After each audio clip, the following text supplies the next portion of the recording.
"We're not locking you up, Nora. This is for your safety." That's what they said as they took my keychain, pulled the phone from my coat pocket, and set it on the reception counter at Brookhaven Lodge as if they were securing something dangerous. I didn't scream, didn't cry, didn't beg. I just stood still, trying to understand what had just happened, while my son Daniel leaned down, kissed my cheek lightly, and said, "It's only temporary, Mom, until I'm sure you're okay." Then he turned away, his new leather shoes clicking sharply against the marble floor, the sound echoing like a door closing.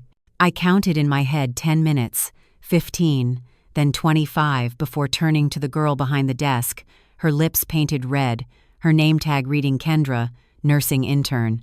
I asked when I could leave. She raised an eyebrow as if she'd just heard the most absurd thing all day.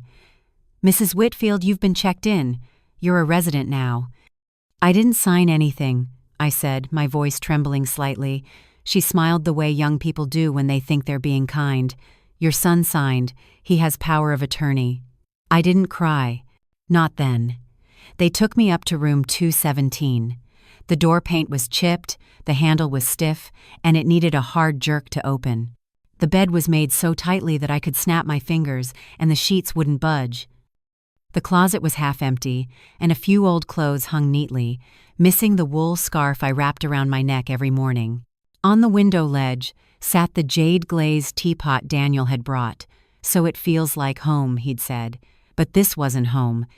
Home was the blue-painted attic at 42 Maple Quay, where the cushioned chair I'd read in for 30 years still sat, where Harold's wind chime from our wedding day rang gently every breezy afternoon, where the small scratch on the floor marked the spot Lily took her first step. Home was a kitchen that smelled of lavender and kettle steam, not this room that smelled of disinfectant and rubber soles squeaking down the hallway.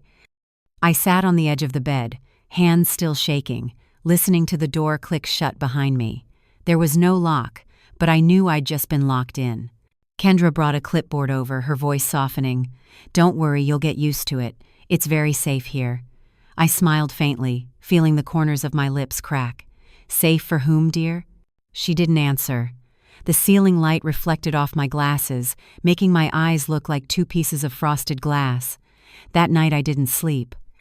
Every half hour, I heard quiet footsteps pass by, then someone coughing behind the thin wall. I watched the jade-glazed teapot catch the light from the lamp and thought, if safety means being stripped of everything that makes me myself, then perhaps danger is the more humane option. I knew Daniel wouldn't be back soon. Sons like him always believe they're doing the right thing. I placed my hand on the table, my fingernails tapping a slow rhythm like a clock. I didn't know where I was tonight, a nursing facility or a legal version of elderly imprisonment. I knew only one thing: they had locked up the wrong person. Because I, Eleanor Whitfield, still have my memory, still have my will, and most importantly, still have my name. If you've ever had your voice taken away in the name of care, stay until the end of this story. Some doors only look locked until one brave hand turns them the other way. Leave a comment to tell us where you're listening, and don't forget to subscribe so you won't miss the next journey of Begin Again stories. The smell of waffles was always the morning signal at 42 Maple Quay. Harold stood by the kitchen counter, his broad, patient hands setting the jade-glazed teapot on the gas stove, the steam rising in small ripples like a quiet promise, while I washed cups under warm running water as the kitchen radio played a mix of classical music and the weather forecast for a short rain over the bay. The wind chime on the porch sang its own tune whenever the breeze passed through, the sound liquid, like glass touching glass, making the blue soda-painted wooden house glow brighter. The color of the sky after rain. Harold always said whenever he wiped the water off the hood of the sky blue 2004 Volvo he'd bought me one autumn day. I still remember the maple leaves falling thick as carpet, the tires crunching over them, and him saying, "This one suits your hands," a clumsy sentence, but warmer than any compliment could be. In the afternoons I worked at the city library, counting new arrivals to the rhythmic click of the barcode scanner, then hurried to change shirts, tie my hair back, and head to the little diner on the corner for my evening shift. Sometimes I came home with my hands smelling of grease and dish soap, and we'd sit at the pine dining table, the left edge marked with a slight burn I caused just after we married because I forgot to turn off the stove while listening to the news. Harold had laughed and said, "Leave it there as a keepsake," and that burn became our private clock, counting the years. The house was paid for little by little, month after month, with my library salary and the nights my knees went numb from standing at the diner. With the times Harold fixed neighbors' porches and replaced rotten planks, with old bills clipped together neatly in a folder, numbers lined up like the maple trees along the street. I'm not ashamed to say there were months we had only a few coins left in the glass jar. Still, there was always hot tea, warm waffles, and the wind chime announcing a quiet kind of freedom. The freedom to open the door whenever we wished, the freedom to stand on the porch and watch the rain, the freedom to place my hand on the teapot and know it was mine. Now, inside Brookhaven, all those things feel like memories flattened to fit a single page of paperwork. Harsh white fluorescent light, a standard room TV buzzing with smiling faces no one watches, a medicine cart squeaking down the hall leaving a trail of antiseptic smell, interrupted coughs echoing through paper-thin walls, and young voices calling sweetie, as if I'd already shed my name. I close my eyes to take myself back to Maple Quay, down by the waterfront, into the kitchen with the jade-glazed teapot chipped at one edge, where Harold used to tap his finger lightly along the stove as if keeping time with life, where I hung a bundle of dried lavender beneath the east-facing window so when the sun rose, its scent would wake with the day, where Lily once toddled past the little burn mark and fell forward onto the rug, then laughed like a bell, where every paid bill wasn't just a duty but a brick laid toward a house steady as a vow. At Maple Quay, the teapot was our marriage, boiling, emptying, refilling, always warm. The wind chime was freedom, always knowing how to find its way home. The lavender was a peaceful memory scent, so light that no one noticed, yet so lasting that no one could forget. But here, when I open my eyes, it's a beige wall with no story to tell, a duty roster held up by magnets, footsteps coming and going with no one waiting for anyone. I set the jade-glazed teapot on the small table by the window in room 217. The glossy surface caught a sliver of sunlight thin as thread, and for a second I thought I heard Harold clear his throat by the door. But when I turned, it was only Kendra pushing the medicine cart, stopping outside my room, clipping a stack of papers to a board, and handing it to me. "This week's care plan, Mrs. Whitfield, please sign here." I opened it, lines of typed indifference, nutrition, mobility, sleep schedule, a single bolded line standing alone in the middle of the page like a stamp, communication privilege, no phone. I blinked, hearing the wind chime of Maple Quay ring once in my head before it was cut short, as if someone had slammed a window shut. And here, on paper, my name sat neatly beneath a sentence someone else had chosen for me. No phone privilege. I found it on the third night, when the ticking clock sounded like a strange heartbeat and the room was lit only by the thin spill of light from the hallway. The gray wool coat Daniel had sent the day before, folded carelessly in a plastic bag, hung on the hook by the door. I pulled it down, meaning to put it on for warmth, when I noticed the right pocket bulging slightly as if something were inside. I slid my hand in, fingertips brushing against a piece of smooth, stiff paper. I pulled it out of a Mega Millions ticket, with a clear serial number and fresh ink, purchased on the very day Daniel brought me here. I sat on the edge of the bed, my heart beating not from hope but confusion. Under the dim yellow light, the ticket shimmered like a fragment of another life that had ended up in the wrong hands. I thought of Harold, who used to say that luck only visits those who still believe they deserve it. I hadn't thought I deserved anything for a long time. But that night, when Myath, the night shift nurse, who was only 19 and always listened to music through earbuds hidden in her hair, passed by, I called softly, "Do you have a phone?" She looked up, wary, and I added, "I just need you to check a number for me. It won't take long." Maya glanced around, then nodded, pulling out her phone and opening the browser. I read the string of numbers, one by one. She entered them into the results page, went quiet for a few seconds, then gasped, "Are you kidding me?" My hand clenched. "What?" She turned the screen toward me. All 6 numbers matched perfectly. That week's jackpot, $48.7 million. I stared at the blinking words, jackpot winner unclaimed, as if watching a late falling star. Maya asked, half joking, half fearful, "You're not going to tell anyone, right?" I smiled the kind of smile I hadn't seen in my own reflection for years. "No, dear, I'm not telling anyone." After she left, I sat in the dark, the ticket resting in my palm, so thin that a breeze could lift it, yet it felt as heavy as the whole room. I didn't laugh, didn't cheer, didn't picture yachts or mansions. I just felt something straighten inside me like old steel remembering its original shape. I was not useless. I was holding a secret that could change everything, even the meaning of safety they had imposed on me. I folded the ticket in half, then in thirds, and slid it back into the pocket where it had been lying quietly all week, waiting to be found. I hung the coat back up, smoothed out the creases, and walked to the half-closed window, looking out into the hallway. My shadow stretched long across the floor, looking like someone else standing guard. Outside, I heard Kendra's footsteps echoing, the medicine cart squealing over tile, doors closing down the corridor. I no longer wanted to shout or plead. I understood now that in a place where silence is mistaken for obedience, silence can become a form of armor. And in that still darkness, I whispered to myself, slowly, clearly, word by word, silent but not subdued. I waited until Thursday noon, right at shift change, when Kendra was busy logging medications and Maya hadn't arrived yet. The hallway was noisy enough to mask the sound of dialing. The old landline phone at the front desk still had its coiled cord, the buttons stiff enough to click when pressed. I looked up a number from an old newspaper ad Ortiz and Hale Estate and Trust Advisors. A man's voice came through, deep and precise. "Gabriel Ortiz." I said simply, "I need an appointment regarding power of attorney and assets, but I'm at Brookhaven Lodge. I can't leave." He paused for a few seconds, then replied, "I've handled cases like that before.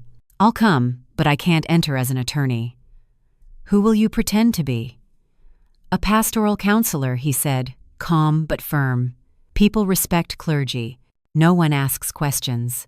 The next afternoon he appeared in a gray shirt, pale blue tie, a small badge reading Gabriel Ortiz Pastoral Services. Kendra greeted him with a grateful smile, as if someone had just arrived to deliver a blessing. I waited in the standard room pretending to read scripture. When the door closed behind us, Ortiz sat across from me, opened his leather case, took out a notebook, and whispered, "Mrs. Whitfield, I understand you wish to initiate a trust for asset protection." I nodded. He wrote quickly, his handwriting clean and decisive. "We'll establish a trust. Your legal name won't appear. Instead, I'll create an alias for you, Vera Langley. The documentation will be held by our office. All you'll need to do is sign during the health evaluation I'll arrange." I watched him, feeling both nervous and lucidly composed.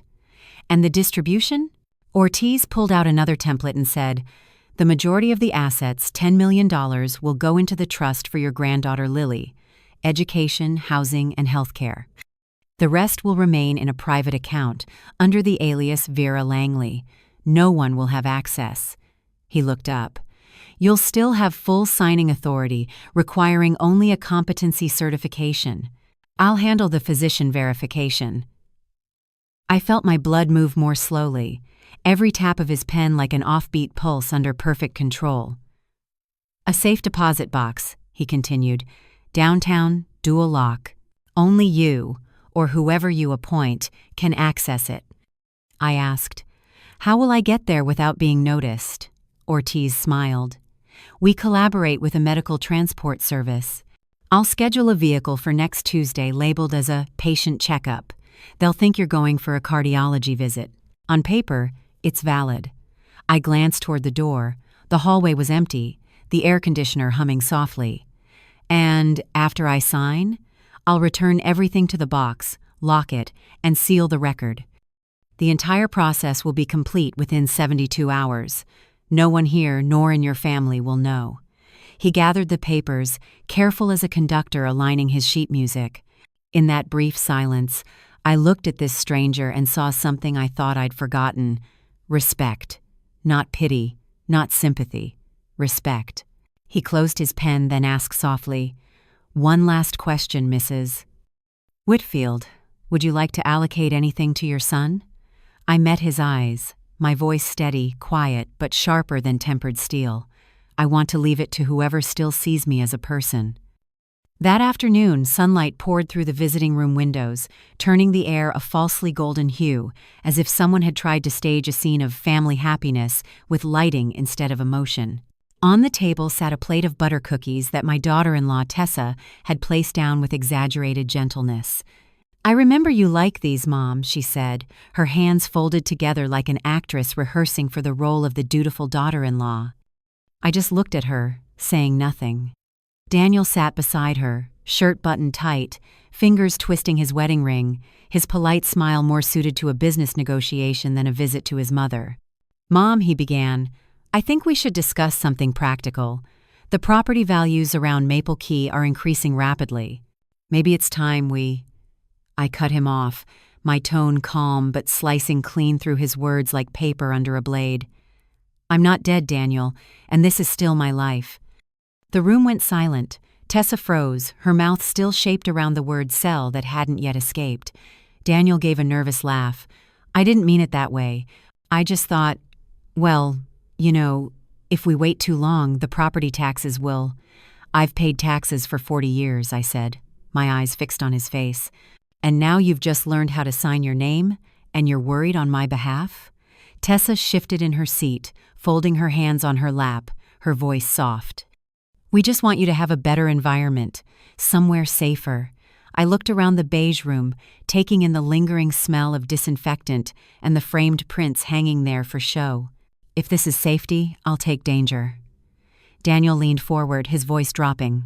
"No need to be defensive, Mom. I just think maybe you don't need to hold on to an empty house." I smiled, a thin smile sharp as a knife's edge.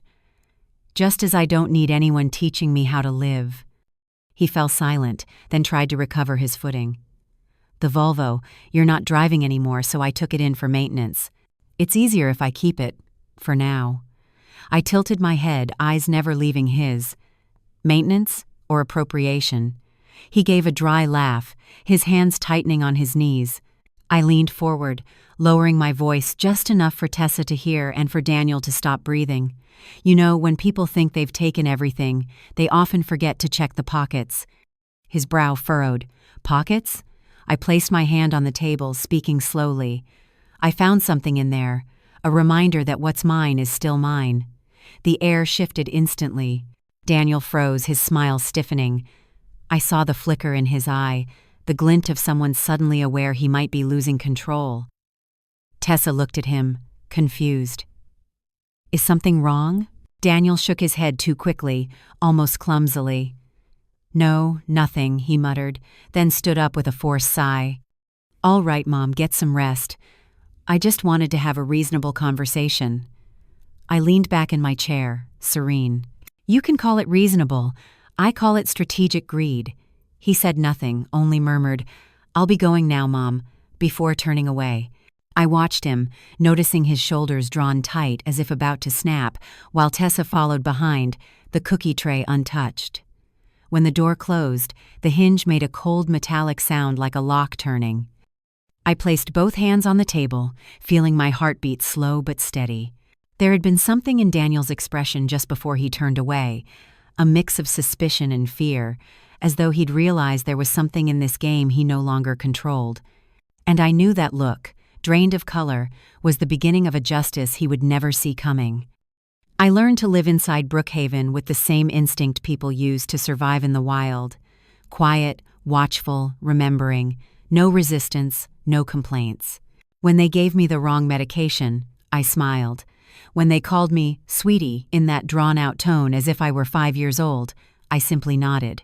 I realized that here, the quieter you are, the easier you are to forget, and being forgotten is the first kind of freedom. I began memorizing the rhythm of the shifts.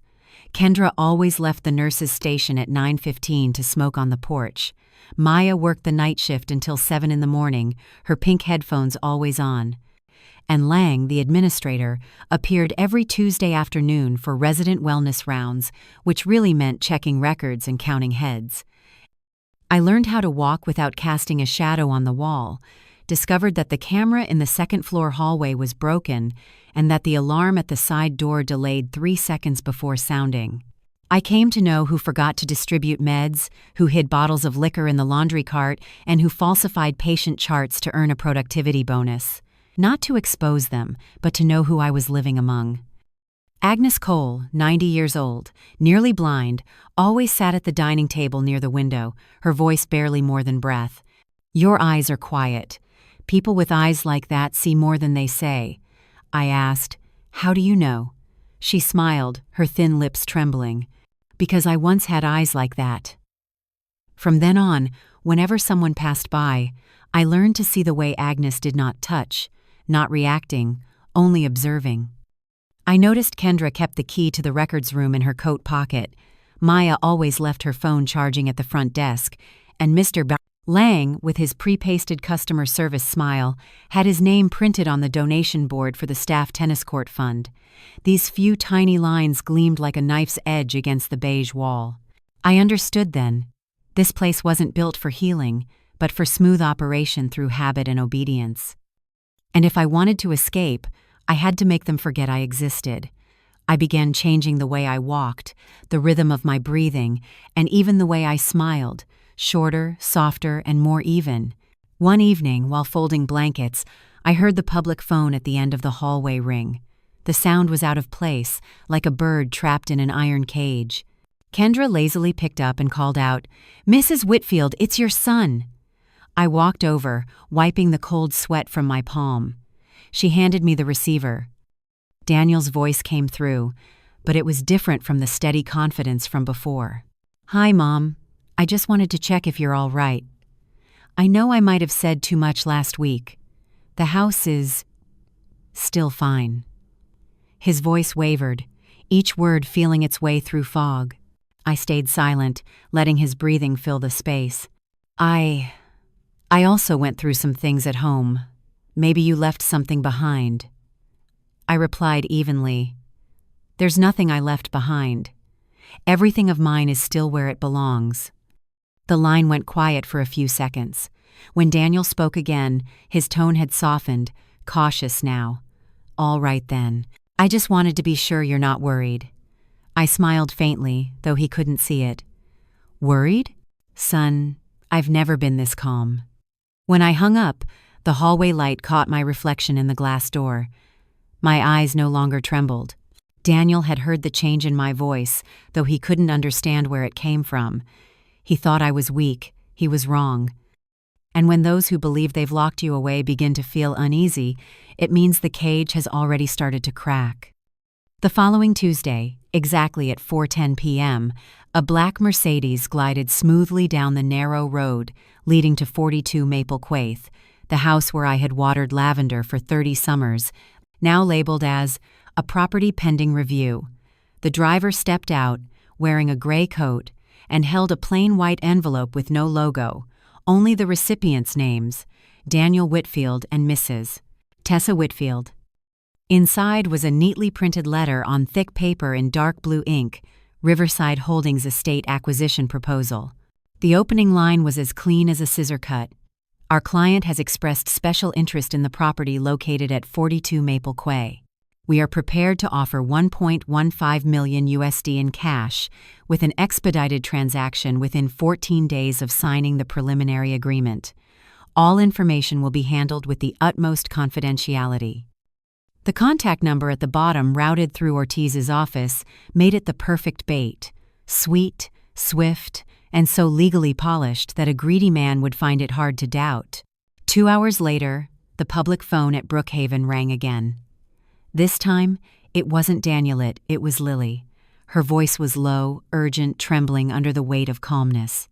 "Grandma, Dad just got a letter from some company. Riverside something. They want to buy the house. He says he needs to respond quickly. It doesn't feel right. Do you know anything about this?" I stayed silent for a few seconds, listening to the mix of fear and honesty in her breathing, then said gently, "This isn't something for you to worry about, Lily. However, I need you to do one thing. Observe. Don't tell anyone. Just listen to who your father calls, who he talks to." She whispered, "Okay." Her voice quivered, then faded. "Grandma, I'm scared they'll do something wrong again." "Sometimes, my dear," I said softly, "the guilty must take one more step on their own to reveal their footprints. I'm just waiting for that." After hanging up, I went straight to the secretary's office and asked to use the printer. "I need to print a small personal letter for my granddaughter's birthday." The nurse didn't ask further, just nodded.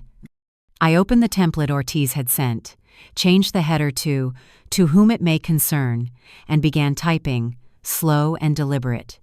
"I, Nora Evelyn Whitfield, hereby confirm that I have not authorized any individual or organization to conduct, negotiate, or represent me in any sale or transfer involving the property at 42 Maple Quay. Any document or statement to the contrary is fraudulent and will be subject to legal action. Signed, Nora E. Whitfield." I printed it, signed it, sealed it in a thick envelope, and labeled it, "For Riverside Holdings, Attention, Legal Division." No one knew that Riverside Holdings was just a thin misdemeanor designed to reflect Daniel's greed. I looked at the dry ink seal on the paper and smiled. "Sometimes," I whispered, "to make the audience pay attention, you need a performance." 3 days later, I heard the first echo of it. The public phone rang during dinner. Sandra frowned. "You've got another call, Mrs. Whitfield." I stood, drying the spoon in my hand. Daniel's voice came through the line, lower and slower than before. "Mom, I think we need to talk. I know there's been some misunderstanding, but I want us to see eye to eye. Maybe you're upset, but—" I let him speak. His tone carried the familiar tremor of someone realizing the power he once held was slipping away. When he finally stopped, I answered with a single sentence to carve fear into the shadow he hadn't yet named. "Now you want to understand, but it's too late to pretend you don't." I hung up. In the hallway, the fluorescent lights flickered, and I realized the game had just changed sides. Daniel had stepped right into the trap built from his own greed. They took May away in silence. No announcements, no memorial, no one said the word loss. Just 2 staff members quietly wheeling an empty bed out of room 107, the white sheet tucked neatly under the pillow, the door left open as if no one had ever lived there. An hour later, the nameplate May Donovan was taken down and replaced by a new sign that read, "Visitor Policy."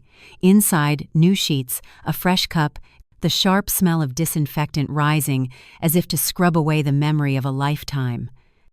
I stood in the hallway, holding May's blue porcelain one she always carried out to the porch at 3 p.m.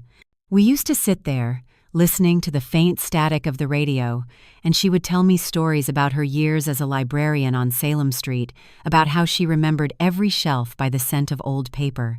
"They think we don't know because we're old," she once said, "but really we've just stopped explaining." I didn't know that would be the last thing I'd ever hear her speak. When I asked the nurse, she only shrugged. No family, no contact information. She just left. Just left as if an entire existence could be folded into 2 light words. I went back to my room, opened my notebook, and stared at a blank page for a long time. For the first time, I wasn't thinking about lawyers, or trusts, or plans. I thought about May, about the space at the tea table where no one would sit again. Her death didn't bring fear, only a question. If I left this place carrying anger, how would I be any different from the ones who turned care into captivity? I took a pen and made 2 lists. Under the line, "No longer needed," I wrote, "Revenge," last words, "Apologies that will never come." Under the line, "Still wanted," I wrote more slowly, "A window I can open myself, a cup of my own, a key, peace chosen by my own hands." I set the pen down and took a deep breath.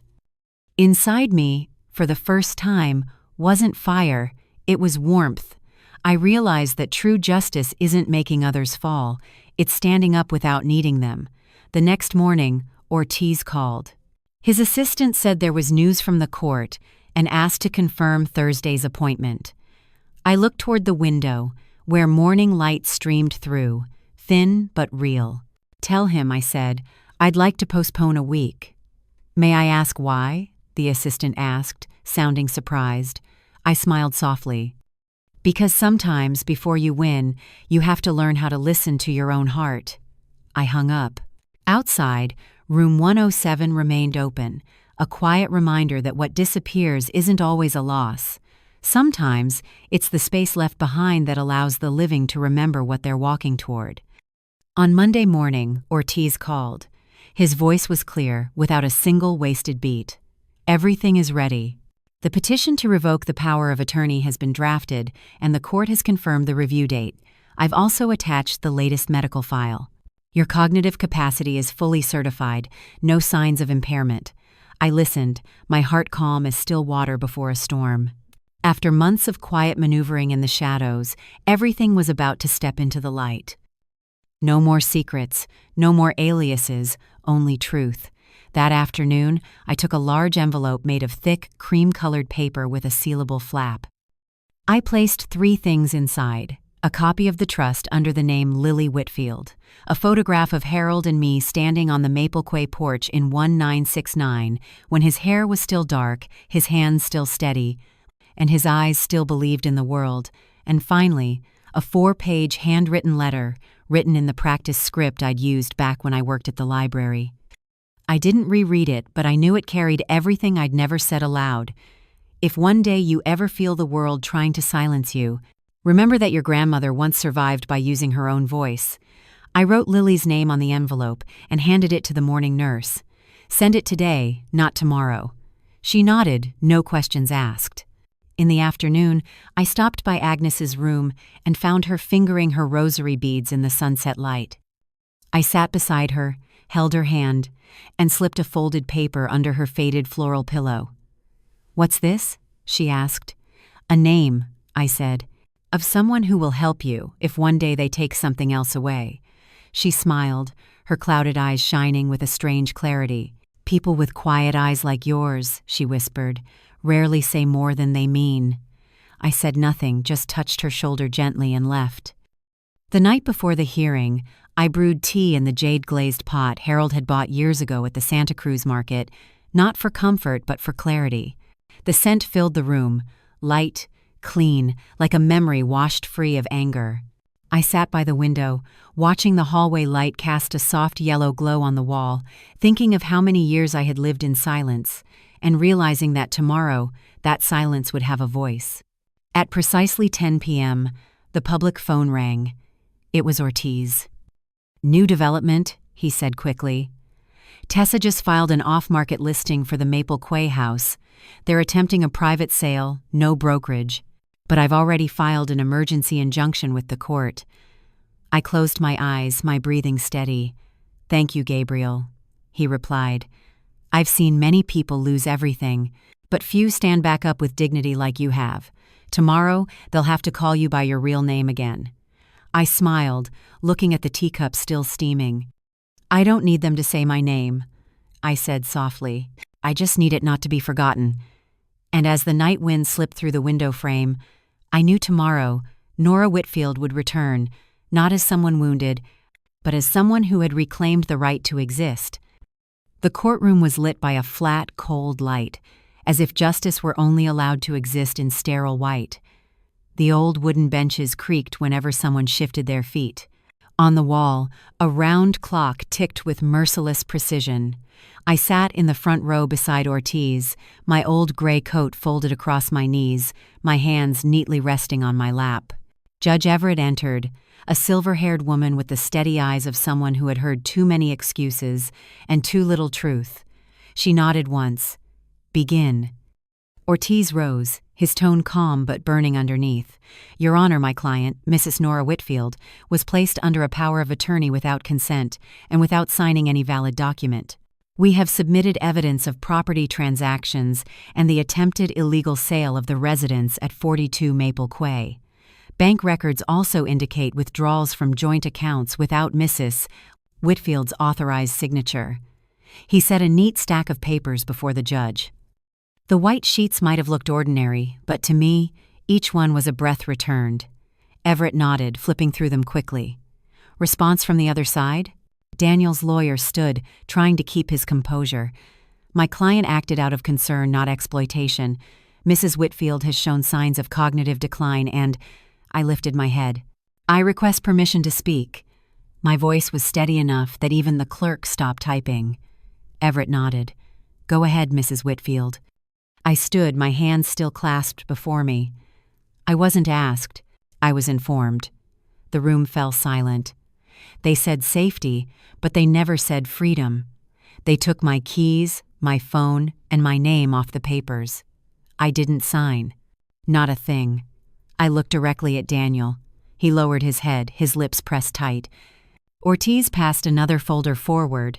The medical evaluation, signed by the chief geriatric psychiatrist, which stated, cognitive and behavioral function entirely normal. Judge Everett read it, then asked, Mrs. Whitfield, what is your request today? I want to revoke the power of attorney. Do you wish to appoint a replacement? I shook my head. No, I want to keep my own authority. A silence fell, light but deep. Everett nodded, hand on the gavel. Granted. The petition to revoke the power of attorney is approved. All legal and financial control is hereby restored to Mrs. Nora Evelyn Whitfield. This hearing is concluded. 37 minutes. No applause, no triumphant music, only the sound of paper brushing against wood, chairs scraping, and the gavel striking dry and final, but within that sound was an entire lifetime reclaimed. As I stepped down the courthouse stairs, Daniel rushed after me, his breath uneven. Mom, I didn't. I never meant to hurt you. I just stopped and turned, the midday sun falling across his face, exposing every line of worry. You don't need to learn how to win, Daniel, I said, my voice soft but firm, steel tempered by fire. Today, I'm teaching you how to lose. He stood silent, blinking rapidly like a man who couldn't find his balance. I turned away, each step firm and slow. No music rose, only the wind and the sound of my heels against the tiled floor, steady enough that even silence had to step aside and make room. That morning, the sky was veiled in pale mist, the road in front of Brookhaven as quiet as a page closing on its last chapter. An unmarked car was parked neatly at the gate, the engine humming softly like a whisper. The papers were clear. Temporary leave from the facility for an independent living assessment. Sandra signed them, saying nothing except her usual line. Don't forget us, okay? I smiled. I'll remember, not in the way you think. 2 small bags, one containing clothes and the other containing documents, were placed in the trunk. As the car turned out of Brookhaven's driveway, the building faded behind rows of pine trees. I looked through the window, feeling no regret, only a lightness, as if someone had finally loosened a cord that had been tied around my heart for too long. Over an hour later, the car stopped in front of a white cottage with blue shutters, set apart near a small bay. The porch roof was dusted with moss, the stone steps were weathered, and the air carried the scent of salt and dry pine leaves. Ortiz had arrived earlier, leaving the key in the mailbox along with a short note. Teapot on the stove, dishes in the second cabinet. The armchair by the window is the best place to watch the sunset. I stepped inside and took off my shoes. The wooden floor was cool under my feet. The small room was tidy, clean, the kind of silence that doesn't frighten but lets you hear yourself. On the table sat a jade-glazed teapot, the same kind Harold had once owned. I boiled water, and the aroma of tea spread through the new kitchen, carrying a familiarity so sharp it almost ached. As I poured the first cup, I noticed my hands were steady and unshaking. In the drawer near the window, I found an empty leather notebook Ortiz had left. I opened to the first page and wrote a single line, slowly, without pause or revision. I was never small. I was only made to feel small. I set the pen down and smiled softly. Then I opened the last drawer and took out the old lottery, the one that had started everything. The paper was thin, its edges worn, but the numbers were still precise. I held it between my fingers, staring at it for a long time, not with regret, not with anger. Only as one might look at a door once passed through and know there's no need to go back.